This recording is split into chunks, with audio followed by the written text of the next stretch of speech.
আসসালামু আলাইকুম বন্ধুরা, আশা করি আপনারা সবাই ভালো আছেন। নতুন আরেকটা ভিডিওতে আপনাদের সবাইকে স্বাগত জানাচ্ছি। কিছু গুরুত্বপূর্ণ ইনফরমেশন আজকের এই ভিডিওতে জানানোর জন্য, সৌদি আরবের যেই তথ্যগুলো, এই তথ্যগুলো জানানোর জন্যই এই ভিডিওটি করা। আপনারা যারা ভিডিওটি দেখতেছেন অবশ্যই শেয়ার করে দেওয়ার চেষ্টা করবেন। পাশাপাশি সৌদি আরবে আসা বর্তমান সময়ে ঠিক হবে কিনা এই বিষয়গুলো আজকের এই ভিডিওতে আমি আপনাদেরকে জানানোর চেষ্টা করব। যেহেতু অবশ্যই আপনারা ভিডিওটি শেয়ার করে দেওয়ার চেষ্টা করবেন।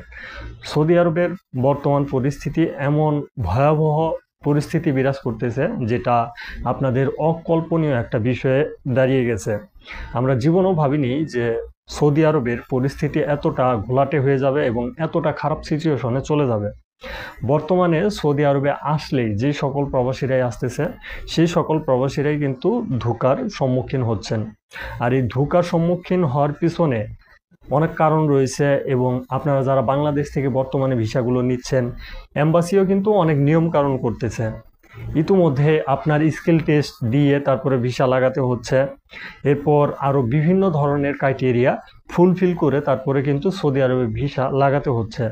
বাংলাদেশ থেকে মনে হচ্ছে যে সৌদি আরবে আসলে অ্যাকচুয়াল অনেক টাকা ইনকাম করা পসিবল, কিন্তু যখন সৌদি আরবে আসা হচ্ছে দেখা যাচ্ছে যে সৌদি আরবে কোনো কিছুই নেই, শুধুমাত্র খোলস পড়ে আছে। তো এই খোলসের মধ্যে আপনি কি করবেন? বর্তমান সময়ে আপনার ভাই বেরাদার আত্মীয় স্বজন হয়তো ভিসা দিচ্ছে, কিছু ভিসা খারাপ, কিছু ভিসা ভালো, ম্যাক্সিমাম বিষয়গুলো নিয়েই কিন্তু আপনাদের আসতে হচ্ছে। তার চাইতেও বড় বিষয় হচ্ছে, আগে যেরকম প্রাণ খুলে যেখানে ইচ্ছা সেখানে যাওয়া যেত, রাজ্যে কয়টায় বাজুক না কেন রুমে ফিরে আসা যেত। এখন এই সিচুয়েশনে বর্তমানে সৌদি আরবের ভয়াবহ পরিস্থিতি বিরাজ করতেছে। আপনি যে অঞ্চলেই থাকেন না কেন, আপনাকে জিম্মি করতেছে, আপনাকে জিম্মি করে তারা বাঙালিরাই বাঙালিদের জিম্মি করতেছে। দেখা যাচ্ছে যে বাঙালিদের পাশাপাশি সুদানিরা এবং ইয়েমেনি আরও বিভিন্ন ধরনের কান্ট্রির লোক জড়িত রয়েছে, এবং কি সৌদি কান্ট্রির লোকও জড়িত রয়েছে এই জিম্মির পিছনে। জিম্মি করে একজন মানুষকে যখন একটা রুমে আটকিয়ে রেখে টর্চারিং করে তারপরে কিন্তু টাকা পয়সা দাবি করতেছে। তো এই ধরনের পরিস্থিতি বর্তমানে সৌদি আরবে বিরাজ করতেছে। এক নম্বরে হচ্ছে কাজ নেই, কাজ খোঁজার জন্য আমাদেরকে একখান থেকে আরেকখানে যেতে হচ্ছে। আর দ্বিতীয় নম্বরে হচ্ছে আমরা জিম্মি হচ্ছি। আর তৃতীয় নম্বরে হচ্ছে আমরা বাড়ি থেকে টাকা এনে সেখান থেকে আমাদেরকে উদ্ধার হতে হচ্ছে।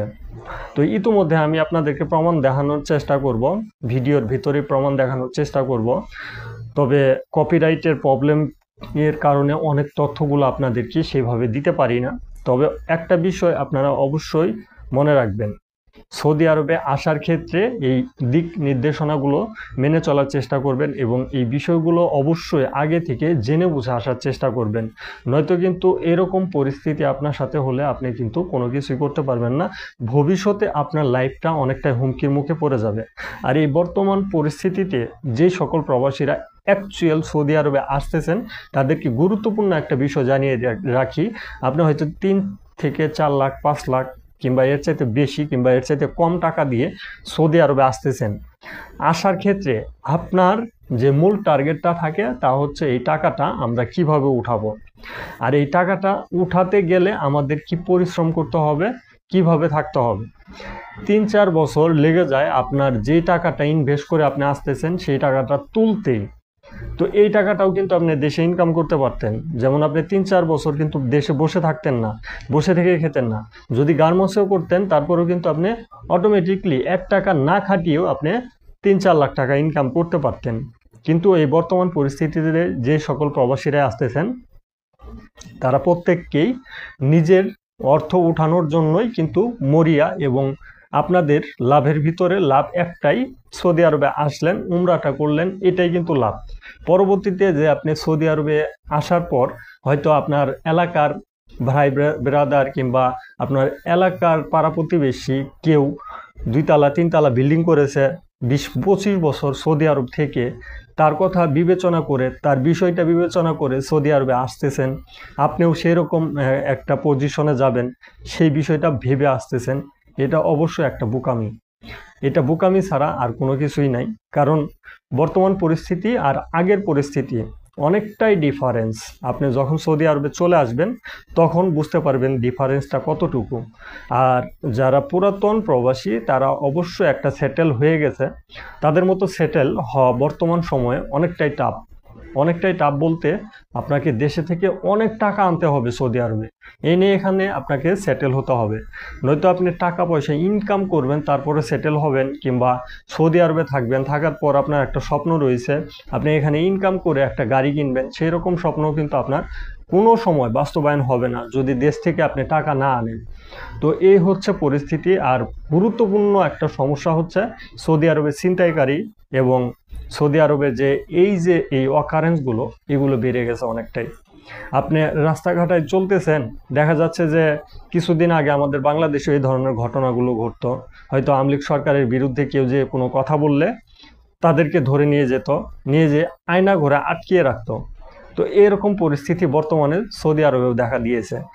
যেমন আপনি হেঁটে যাচ্ছেন রাস্তা দিয়ে, একটা গাড়ি আসবে, আসার পর আপনাকে কালো কাপড় পরিয়ে গাড়িতে উঠিয়ে ফেলবে, উঠিয়ে তাদের একটা নির্জন জায়গায় নিয়ে যেয়ে আপনাকে জিম্মি করে রাখবে।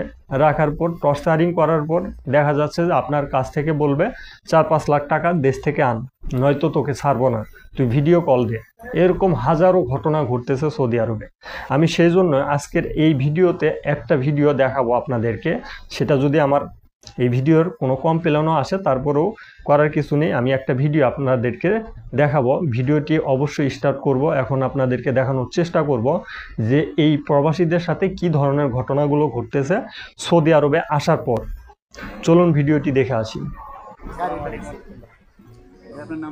আমার নাম হচ্ছে সাইফুল আলী আসগর, ব্রাহ্মণবাড়িয়া সদর থানা। আমি বাংলাদেশি কিছু লোকের চক্করে ফিরে আজ থেকে 7 দিন আগে আমাকে রোডের থেকে উড়াই নিয়ে যা, ওরা কিডন্যাপ করে, যেটা সৌদি আরবে কিডন্যাপ চলতেছে আর কি। ওরা গ্রুপে পাকিস্তানি আছে, বাঙালি আছে, বাঙালির ভিতরে একজন আছে রাসেল। রাসেল বাড়ি হচ্ছে বাঞ্ছারামপুর, ঠিক আছে। ওরা আমার রুমের ভিতরে বন্দি রেখা আমারে এই দেখেন হাতের কি অবস্থা করছে, মাইরা আমার ফিটে রড দিয়ে বাইরেছে আমার টিকা গলাতে দেখেন আমারে লাস্ট মুহূর্তে আমি আজকা ওই জায়গাতে আল্লাহ আমার উপর রহমত করছে, মার দোয়া ছিল। প্রিয় বন্ধুরা, আপনারা দেখতে পারলেন যে আসলে আমাদের প্রবাসীদের সাথে কি ধরনের ঘটনাগুলো বর্তমানে ঘটতেছে সৌদি আরবে। আপনারা অবশ্যই এই ভিসাগুলো থেকে বিরত থাকার চেষ্টা করবেন। সৌদি আরবে অ্যাকচুয়াল আসা থেকে বিরত থাকার চেষ্টা করবেন। আমি সৌদি আরবের শ্রমবাজার এই জন্য হুমকির মুখে দেখতেছি, প্রবাসীরা যারাই আসতেছে তারাই হুমকিতে পড়তেছে, তারাই সমস্যায় পড়তেছে। সেই কারণে এই তথ্যগুলো আমি আপনাদের কাছে শেয়ার করলাম। আশা করি বিষয়গুলো বুঝতে পারছেন এবং ভিডিওটি অবশ্যই শেয়ার করে দিবেন। আপনার শেয়ারের মাধ্যমে একজন প্রবাসী সে সিদ্ধান্ত নিতে পারবে অ্যাকচুয়াল আসবে নাকি আসবে না, এবং আরও বিভিন্ন তথ্যগুলো জানতে পারবে। আজকের ভিডিওটি এ পর্যন্তই। ধন্যবাদ সবাইকে। সালামু আলাইকুম।